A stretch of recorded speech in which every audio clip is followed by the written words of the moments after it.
Hello, everyone. I'm Traci Arieli, end-of-life doula and founder of Comforting Closure. Welcome to another episode. Today, we're taking a journey that's truly out of this world, both literally and figuratively. We'll be exploring a unique and inspiring way to honor the lives of those we love. Memorial Spaceflights. Imagine sending the ashes of a loved one into space, allowing their memory to orbit the Earth, travel to the moon, or even venture into deep space. It's a concept that combines cutting-edge science with profound symbolism. To guide us through this topic, I'm thrilled to be joined by Charles M. Chafer, CEO of Celestis Memorial Spaceflights. Celestis has been a pioneer in this extraordinary field, turning the dream of space memorials into reality. We'll talk about the science and the logistics behind these space missions, as well as what the future holds for this incredible option. So grab a warm drink, find a comfortable seat, and join us for the conversation. Charles, welcome to the show, and thank you so much for being here. Yeah, thank you very much, Tracy. Pleasure to be here. So can you start off and tell us a bit about yourself and your journey to Celestis?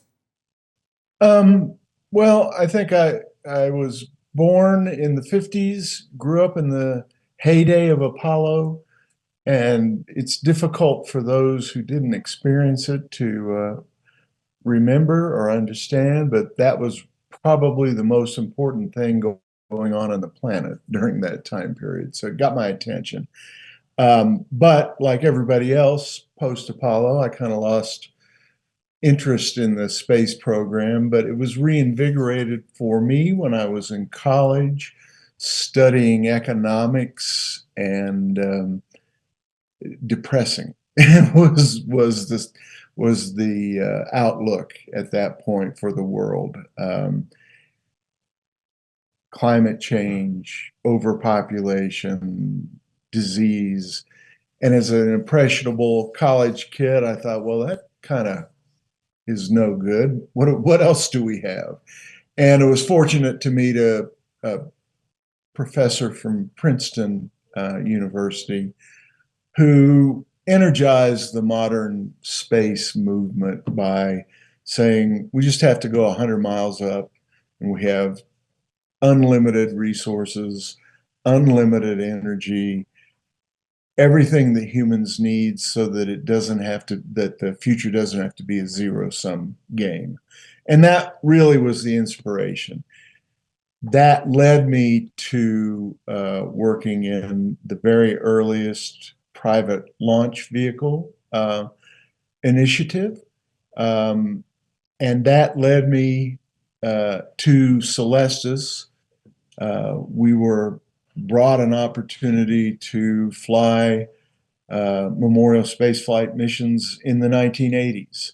And while that company, which was named the Celestis Group of Melbourne, Florida, did not succeed, they were a little early for both the availability of commercial launches and the explosion of the cremation rate. In any event, in the mid 90s, I was looking around for something to do. I remembered the unbelievable global reaction, positive reaction, when we announced the concept in the 80s. And so we formed the new Celestis with the permission of the founders.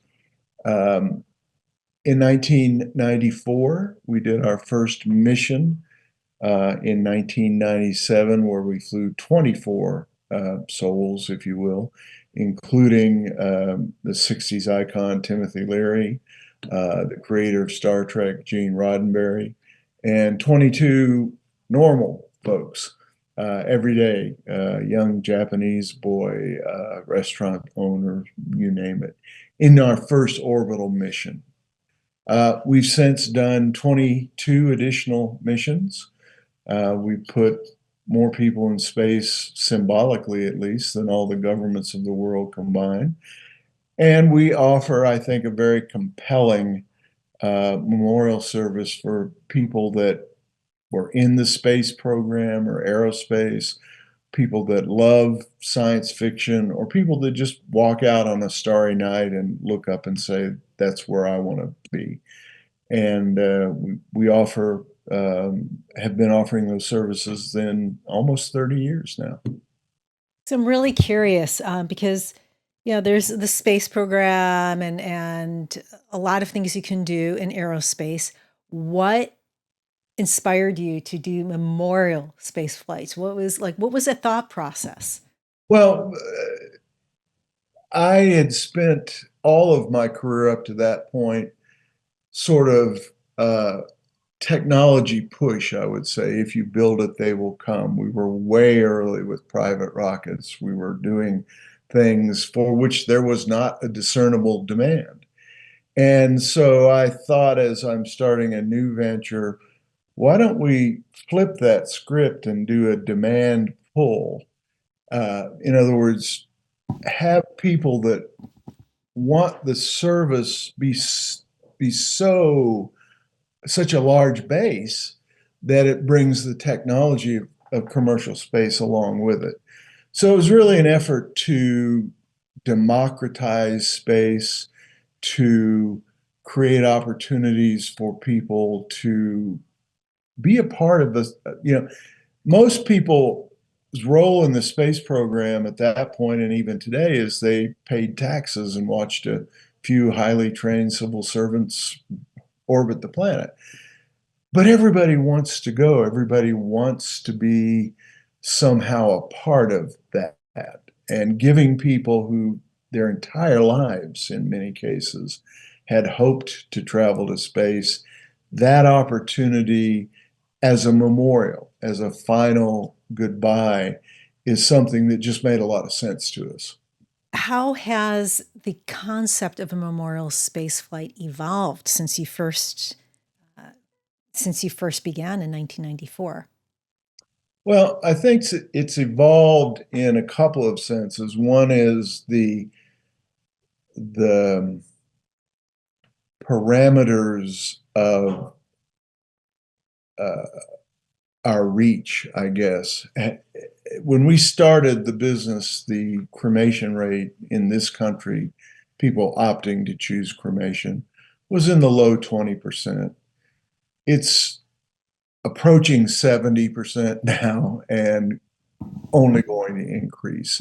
So the notion of I can't do this because I haven't chosen cremation is a lot less. We don't encounter that as much. Another way it's changed is we can go a lot more places. We've been to the moon, for example. We currently have a spacecraft with 260 folks, including 5 of the original Star Trek cast: Nichelle Nichols, Jimmy Doohan, uh, all of them, and 2 NASA astronauts, but also 250 other folks. That spacecraft is on a journey, 2.5-year journey, started in January, to get out into deep space, to get 300 million kilometers away from Earth, and, if you will, become an orbiting planet of the sun on its own. So the ability of us to fly beyond Earth orbit has changed also since we started. Could you explain the process of launching cremated remains into space? So we receive a portion, a small portion of remains, because we only fly between 1 and 7 grams, a symbolic portion of remains. We receive that either from the family or the funeral home. We, of course, log it in, store it in secure storage. And then often about 90 days before the launch is scheduled, sometimes 6 months, we will transfer the individual remains into a flight capsule, which looks like a fat watch battery. But that's specially engineered to withstand the thermal, the vacuum, the temperatures of space. And each participant, unless they choose to fly with a loved one, it has their own flight capsule. Those flight capsules are then aggregated. We deliver those to whoever is flying us. and we fly on multiple launch vehicles. We also fly on spacecraft as what's called a secondary payload. In other words, we're not the reason that the rocket is going where it's going, and we're not the reason the satellite is going to do what it does, but we've been able to acquire enough space to be able to ride tucked in with them. And so that integration is the technical term used. That integration occurs usually at the launch site, which is Kennedy Space Center or Vandenberg Space Force Base or Spaceport America. We've also flown out of Spain, well, actually the Canary Islands and the Kwajalein Atoll. So those capsules are then attached permanently to whatever we're riding on and launched into space. The families are invited to attend the launch. We do a 3-day program around the launch and provide private viewing of the launch for those folks. And then, depending upon where we're going, you're able to track our orbital missions on our website. You can track our deep space mission as it progresses on its 2.5-year journey on the website. And that's pretty much it. The process is pretty simple. It is designed to release nothing into space so we don't create space debris or, that's everybody's, oh, we don't need more space junk. And we agree, we don't need more space junk. We're riding on a vehicle with a purpose. And that by definition to us is not junk. And that it's a pretty straightforward process. Do you ever encounter, or what challenges do you encounter with coordinating between the actual shuttle that's going up or the rocket that's going up and that group, that company or government, and what you're doing in Celestis? Not anymore. Maybe in our early days, it was more difficult, but we're pretty much a routine payload we have to show up when we're told. We have to provide our technology in a format that we're told. Again, we're not decision makers on this launch. We're passengers, and those companies that we work with have a pretty straightforward way to interact with them, meaning here are the rules, you have to comply. So I know that you have currently you have 3 different offerings. Can you tell us about those offerings? And I'm really curious also, how do families choose? Like, what Yeah. is that process like? Well, we actually have 4. Oh, So we'll start at, we have a service called Earthrise, which takes the flight capsules to space and they experience microgravity and then returns them via parachute to Earth. We're handed over the capsules and we delivered a flown keepsake, if you will, to the families. And that's called our Earthrise service. We have Earth Orbit service, which is the one we started with, where we launch usually at least 100 to 150 capsules into a low Earth orbit attached to a satellite or a rocket, where they orbit for about 5 years. The laws of physics and gravity bring the satellites down eventually, where they burn up like a shooting star entirely upon reentry. Then we have our Luna service, which places the capsules on the moon. And our last one is called Voyager, and that's the deep space service that I described just a moment ago. I'm not 100% sure how people make their decisions. Some of it is cost, because we range from right at $4,000 to right at $13,000. The more expensive ones being the harder ones to do, the moon and deep space.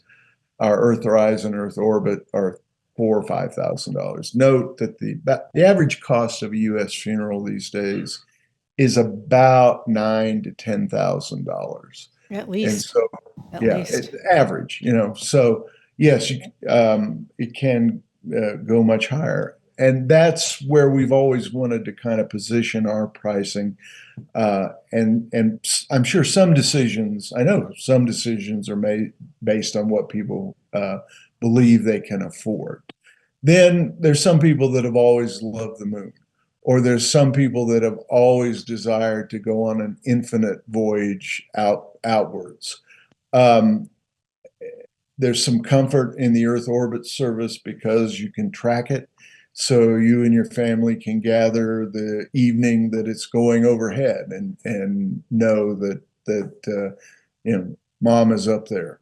Uh, it's personal preferences like that. Some people do it based on schedule. We fly our first two, our Earthrise and Earth orbit service, more often than we fly our lunar and deep space missions. And so for people that want to get to that closure as quickly as they can, or want to fulfill their loved one's request or requirement as quickly as they can, they'll choose one of the ones that flies more often. Don't have to answer this, so don't feel beholden. For you, I'm assuming, and you know what they say about assumptions, I'm assuming that you're going to want to do this. Yeah, absolutely. Which one would you like to do? Well, I think I'm going to fly on all of them actually because Wow, I can. that's really neat. What's that keepsake like? You noticed you said for the first one that Sure. because you So you have a little flight capsule. As I say, it's an aluminum uh, vessel that's is about the size of a between a nickel and a quarter in diameter, and just a little bit quarter inch deep. Those capsules are what we fly. They're engraved with the name of the participant on board. So that capsule flies to space. It's brought back to planet Earth, and we'll return the capsule together with a certificate, flight completion certificate, which some people choose to frame and put on the wall. There's Dad, he went to space. Others just keep it as a keepsake. really nice. I'm sure that you work with the families, and you could you work with the families, or someone at your company works with the families at a really vulnerable time in their lives. Yeah. And I'm Yes, I came out of the space side of things when I started the company, and I think naively assumed we would just be receiving cremated remains from people and flying them to space. I learned very quickly that we were a grief counseling company above all else. And the joy, and I use that word, that we have is that we see people, they're in the grief cycle, they've lost someone.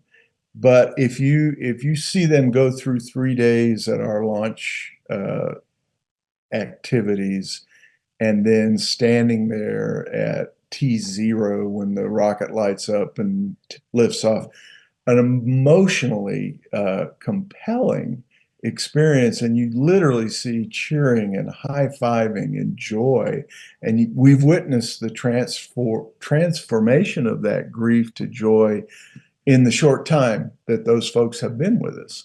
People that don't come but watch it on our webcast experience the same thing. I mean, this is a final closure, fulfilling dreams, memorial send off, and uh, it's just impossible to find people that aren't super excited having gone through it. And that's one of the, I think, things we do for folks, and that we take pride in and understand. And you have to walk them through the whole process, from when they first contact us to when they contract with us to when they're waiting for the launch. Then there's a launch delay. I mean, it's a whole cycle that I think we do a good job of educating people on. But at the end, it's all worthwhile because it's a palpable feeling that we'll have 650 guests there, all none of whom knew each other before they arrived. from all over the world, and they're going through an amazing shared closure experience. Everyone, or again, assumptions, but most people that I talk to in in death care and in grief care, they always have a story that has hit them, maybe one family, or maybe their first experiencing helping a family. Do you have one?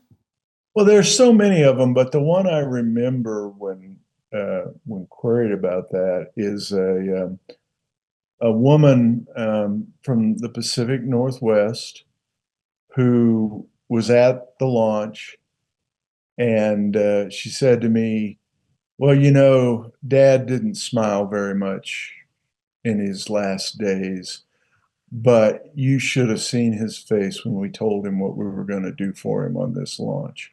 And that stayed with me because I know exactly people. I mean, I know that. So it's a very real experience. Now I know that most of the regulations aren't on Celestis, but what regulations? I mean, are there certain things that you needed to follow in order to get on board with these other rockets or satellites? And is there a difference in depending which, if it's a satellite or a rocket, if you're going into deep space, are there certain things that you have to do with the cremains differently? No, the regulatory structure was set up. Actually, I helped that in 1984, which regulates all commercial space activities in the US. And basically, you have to be approved by the Federal Aviation Administration, who has 100 employees at least on this topic, and lots of how you do things. We're really simple. We don't go anywhere. We don't radiate anything. And so we usually just fit into the regulatory approval process that the people that are flying have to go through anyway. We're definitely subject to both international uh, law, but also national security policy and public safety policy. They don't want us doing stuff that's unsafe. So those regulations really are pretty much from here to orbit. Once you get beyond orbit, there aren't a lot of specifics on how you have to do things because you've gotten to orbit, which solves all the problems that governments are concerned with. With advancements in space technology, how do you envision the future of memorial space flights? Well, twofold. One is costs of launches are coming down, but what's more important is the pace of launches allows us to serve a virtually unlimited market. When we started, there were maybe 12 orbital launches a year, and now there are 12 in a week and a half. And so that makes a huge difference in terms of access to space. The other side of it is that I'm convinced, and I think a lot of people are, that we will be living and working on the moon and on Mars and throughout the solar system. Pick your time frame, but we will be doing that. And when we're doing that, of course, people will be living and working in space, but they'll also be dying in space. And so certainly we would think that the off-planet memorial services are something that we'll be involved in. I know that when we spoke last time, you were talking about,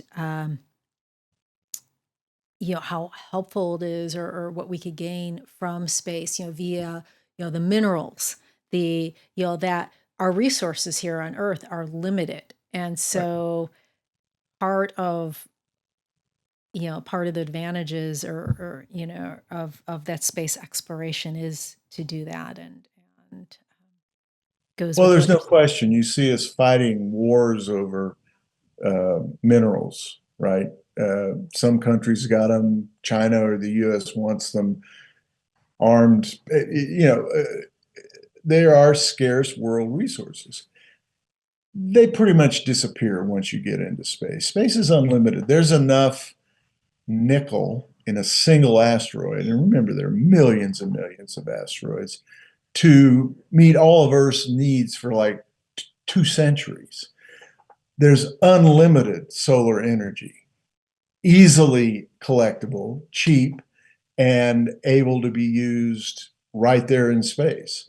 There's a perfect heat sink, which as we heat the planet up, we need to be able to move some industrial activities to where it's so cold it doesn't matter. You're not going to warm it up. There's just the ability, and humans are just scratching at the surface. How do we grow food on the moon? But all of that stuff will, in my view, will happen. And Earth can go back to being a little bit more pristine, but we don't have to shut off anybody's economic development. I mean, we're here, we're rich, we're happy, but there's a whole lot of the people on the planet that are struggling for existence. So being able to say, just as we did with the New World, okay, in the whatever 1400s, hey, there's a whole another continent, and it's only 100 miles away. Uh, Gives it done properly, and humans will eventually do what's right because they've tried everything else, but done properly, there is ample resources to solve all of the needs of the people that don't have anything right now. And that, I think, that's why I got interested in space in college, was to try to solve that zero sum, because we're not going to give away what we have, right? We're not going to say, here, take this. That's counterintuitive, and it's demonstrated all the time. I don't think we should have to, but I do think we have an obligation to make, if we have the ability to make everyone equally wealthy, then we ought to be pursuing that. And I think that's what's motivating some of the people that are at the front of commercial space now. And I think it will be more and more. It's kind of like you and I are sitting in a bar in Lisbon in 1490, and I tell you, I heard about this guy that's got 3 ships from the Queen, and he's going to go sail to find India or the end of the, and that's where we are in space exploration now too, is that we're just at such an early phase but we're beginning to see what's doable. And that's part of what we wanted to do when we started the company, show people that they can personally be involved in this, and that it has some meaning to them beyond, as I said, that I sent some of my tax dollars, not very many, but I sent some of my tax dollars to NASA.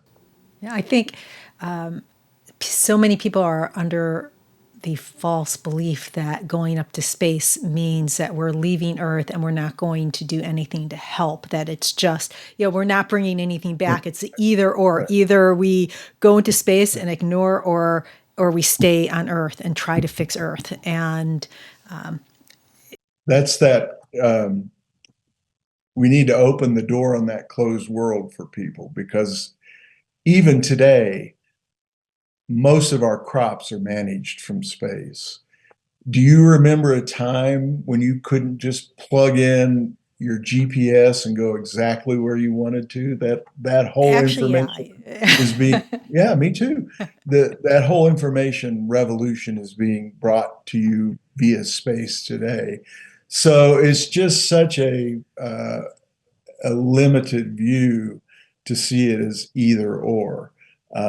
It needs to be both. Are there any destinations or services that you guys are looking at to offer within a couple years or within the coming years? Yes.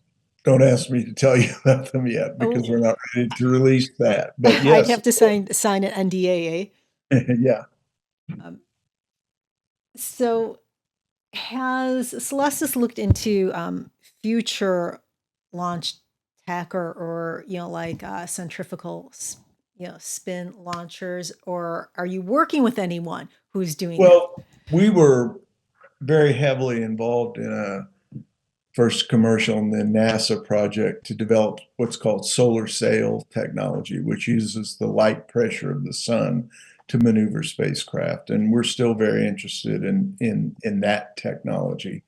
I think the rocket will be around for quite some time, particularly with the progress they're making down in Boca Chica, Texas, with what's called the Starship. And when that gets operational, and I wouldn't bet against it at all, it will revolutionize not only the cost of going to space, the frequency of it'll just revolutionize access to space. But it's still a big honking rocket.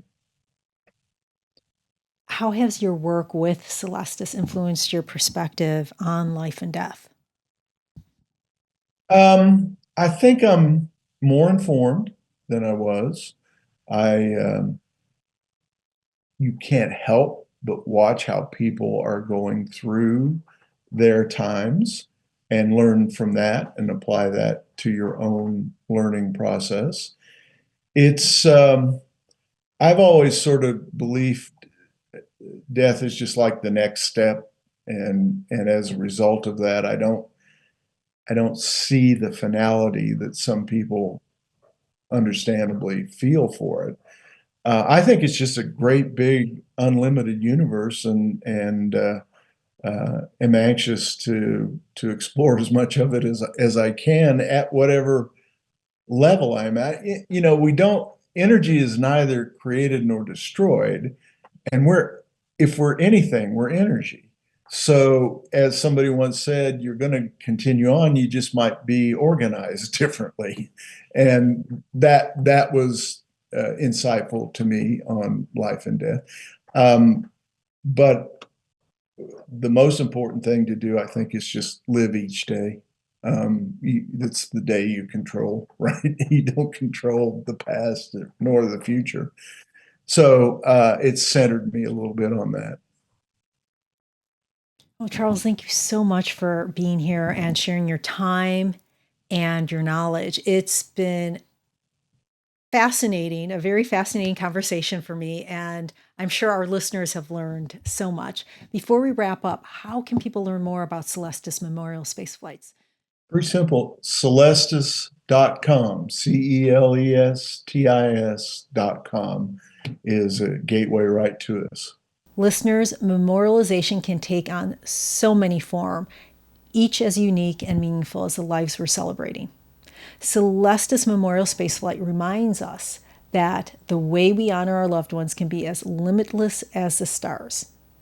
Whether it's space, sea, or earth, these choices help us keep their memory alive in ways that resonate deeply with who they were and what they loved. So as you reflect on today's conversation, I encourage you to think about the legacies we leave behind and the extraordinary ways we can celebrate life even in the face of loss. Thank you for joining us. If you've any questions, please comment below or reach out to me directly. And if you found this conversation to be helpful, please like, share, comment, and subscribe. This is Traci Arieli from Comforting Closure, wishing you peace and comfort in your journey. Until next time, take care.